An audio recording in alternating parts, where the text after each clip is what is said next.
मानव समाचार, मानवता के हक में। राष्ट्रवादी कांग्रेस पार्टी की बुनियाद डाली और 25 बरस में हम लोग आज दाखिल हो रहे हैं। मैं आप तमाम ही लोगों को मुबारकबाद देता हूं और मजम्मत करता हूं कल की घटना की, जो आदरणीय शरद पवार साहब को जान से मारने की धमकी दी गई और दाभोलकर जैसा हश्र तुम्हारा भी किया जाएगा, तुमको भी मार दिया जाएगा, इस तरीके का धमकी देने वाला शख्स जो निकला है अमरावती का, वो भारतीय जनता पार्टी का सदस्य है, वर्कर है। इन्हें एक विचारधारा जो लोग इस देश में अब लेकर चलेंगे, तो सेकुलर बात करेंगे, सब समाज और धर्म को साथ लेकर चलेंगे। ये इस मुल्क की सेकुलर पार्टियां अगर भारतीय जनता पार्टी, आरएसएस और जातिवादी शक्तियों के खिलाफ रहेगी, तो उनको जान से मारने की भी धमकी इस देश के अंदर अब दी जा रही है और ये देश देख रहा है। और वापस ये भारतीय जनता पार्टी की सरकार को 2024 में घर बैठाने का काम इस देश की आवाम करने जा रही है। आज मैं आप लोगों से ये अपील करता हूँ कि हम लोगों को भी आदरणीय शरद पवार साहब के विचार, राष्ट्रवादी पार्टी के विचार को लेकर हम लोगों को भी लड़ाई लड़ना है।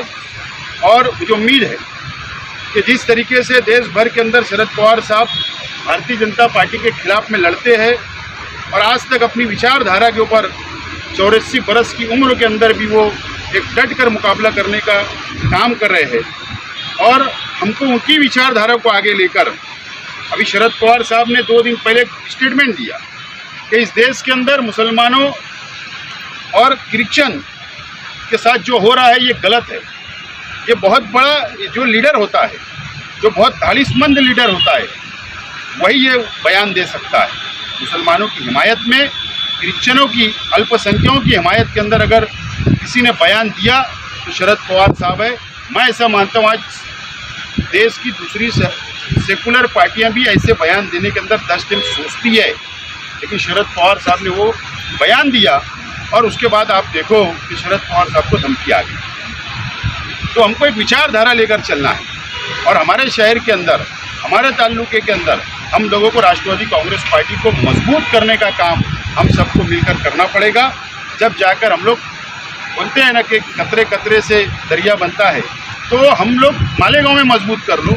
इस तरीके से महाराष्ट्र के अंदर जब मजबूत हो गए तो मुझे उम्मीद है कि ये देश के अंदर एक अच्छा संदेश, एक मैसेज जाएगा और 2024 में भारतीय जनता पार्टी की हुकूमत खत्म होगी। ऐसे हालात आज बताए रहे, लेकिन उसको किस तरीके से डाइवर्ट किया जाए, टर्न दिया जाए। आपने देखा कि औरंगजेब के नाम पर अहमदनगर के अंदर दंगल हो गई, उसके बाद टीपू सुल्तान के फेसबुक के ऊपर सिर्फ स्टेटस रखने के ऊपर, मोबाइल पे स्टेटस रखने के लिए व्हाट्सएप पर, वहाँ पर कोल्हापुर में दंगल हो गई। उसके बाद आपने देखा कि संगमनेर के अंदर हालात ख़राब हुए, उसके बाद अभी धुलिया के अंदर 4 दिन पहले हालात और ख़राब हुए। इस तरीके से एक वातावरण बनाने की कोशिश कि जातिवाद का फिर एक मर्तबा यहाँ पर बीज बोकर भारतीय जनता पार्टी सत्ता हासिल करना चाहती है और इसका मुकाबला हम लोगों को करना है। और हम लोगों को जज्बात में कोई भी ऐसा कदम नहीं बढ़ाना कि उससे हमारे मुस्लिम समाज हो, अल्पसंख्यक हो, हिंदू भाई हो, दलित भाई हो, आदिवासी हो, कि उनके ऊपर उन लोगों को मुसीबत में नहीं डालना और इस तरीके से हम लोगों को आगे चलना पड़ेगा।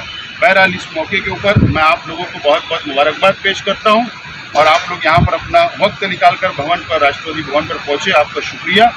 और इसके बाद का जो हमारा प्रोग्राम है, नीचे अभी हम लोग ऐलान के मुताबिक जो मालेगांव शहर कॉरपोरेशन में जो मेगा भर्ती की अनकरीब प्रोसीजर कंप्लीट होने वाली है और इश्तिहार निकलने वाला है, और इसमें एक साजिश रची जा चुकी है। साजिश ये है कि मानधन जो टेम्परवरी जॉब कॉरपोरेशन में कर रहे हैं, जो मालेगांव शहर के बहुत कम लोग हैं, बाहर के लोग हैं, उन लोगों से एक मोटी रकम लेकर ये मानधन वालों को सिफारिश कर दिया जाएगा और सरकार से मंजूरी लाकर कोई इश्तिहार नहीं निकालते हुए डायरेक्ट उनको ऑर्डर देने की कोशिश की जा रही है। इसके लिए यह हमारा अपना हक है और ये हक के लिए हम नौजवानों के लिए आगे आज से हम आ रहे हैं और आज भी उसका इब्तिदा होगा। नौजवानों का रजिस्ट्रेशन हम लोग करवाएंगे, उनका चाहे वो हैंडीकैप हो उनका रजिस्ट्रेशन होगा, चाहे वो VJNT हो, ST हो, NT हो, OBC हो या जनरल कैटेगरी, तमाम ही कैटेगरी का यहाँ पर हम लोग एप्लीकेशन मंगवा कर उनकी रहनुमाई हम लोग करेंगे। वहाँ तक पहुँचाने के लिए हम लोग रहनुमाई करेंगे। फिर उनके लिए चाहे मराठी क्लास लगाना पड़े, चाहे उन लोगों के लिए MSCIT का कोर्स हो कंप्यूटर का कराना पड़े, चाहे उनका वैलिडिटी के लिए कोई प्रॉब्लम आता है उसको सॉल्व करना पड़े, ऑनलाइन के लिए एप्लीकेशन करना पड़े, राइटिंग के अंदर कैसे एग्ज़ाम दिया जाता है उसकी रहनुमाई हो, ओरल कैसे एग्ज़ाम दिया जाएगा उसकी रहनुमाई हो। इस तरीके से हम लोग पूरी रहनुमाई करने के लिए आज से हम लोग रजिस्ट्रेशन कर रहे हैं। और मैं वाज़ेह तौर पर आप लोगों को, हमने जो रजिस्ट्रेशन के लिए जो एक फार्म भरा है उसमें साफ तौर पर लिख दिया गया है कि कोई भी माली, कोई भी रुपये का लेन देन हमारी पार्टी के नाम पर अगर कोई बाहर करता है और अगर कोई कैंडिडेट उनको पैसा देता है तो राष्ट्रवादी कांग्रेस पार्टी की कोई जिम्मेदारी नहीं होगी।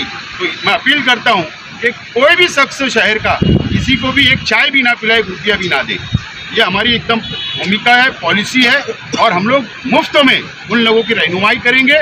और जब इश्तिहार निकलेगा तो हम लोग वहाँ पर बच्चों को तैयार करके उनको रिटायर ऑफिसर, चाहे वो कॉरपोरेशन के रिटायर हो, चाहे महसूल के रिटायर हो या सामान्य प्रशासन विभाग के रिटायर ऑफिसर हो, उनको बुलाकर इन लोगों की ट्रेनिंग ली जाएगी कि कैसे एग्ज़ाम दिया जाता, ओरल कैसे होता, राइटिंग में कैसे होता, कैसे इंटरव्यू होता है, उसकी पूरी मुकम्मल तैयारी करवाने का आज से हम लोगों ने बेड़ा उठाया है। और मुझे उम्मीद है कि शहर के नौजवान इसके ऊपर चलकर हिस्सा लेंगे।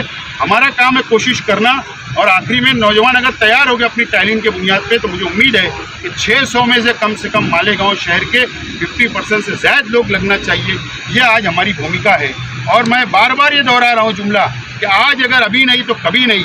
इसके लिए मैं बोल रहा हूँ कि 50 साल फिर कोई सोचना नहीं कि कारपोरेशन में हमको एक सिपाही की पोस्ट तो मिलेगी। मैं जिम्मेदारी से बोल रहा हूँ। इसके लिए हम लोगों को मिलकर इसके अंदर लड़ाई को लड़ना है। ये कोई सियासी लड़ाई नहीं है, यह हमारी अपने शहर के नौजवानों की हक की लड़ाई है और उसके लिए हमने अब तैयारी की है। इसके बाद का प्रोग्राम अभी ऑफिस में इब्तिदा होगा और उसके बाद महिला विंग की जानिब से अभी महिलाएं दो हॉस्पिटल में जाएंगे, वहाँ पर मरीजों को फ्रूट वगैरह तकसीम करेंगे, पानी वगैरह नाश्ता, और उसके बाद ये मुकम्मल होगा प्रोग्राम। और उसके बाद कुछ वकील, डॉक्टर लोगों के लिए भी पार्टी ऑफिस से आज या कल में हमको बुक आ जाएगा। उन लोगों को भी शरद पवार साहब की विचार की, राष्ट्रवादी की विचार की बुक हम लोगों को देने का आदेश है। वो भी हम लोग 2-3 दिन के अंदर उनको जाकर देंगे। आप लोग यहाँ पर आए, आप लोग का बहुत बहुत शुक्रिया।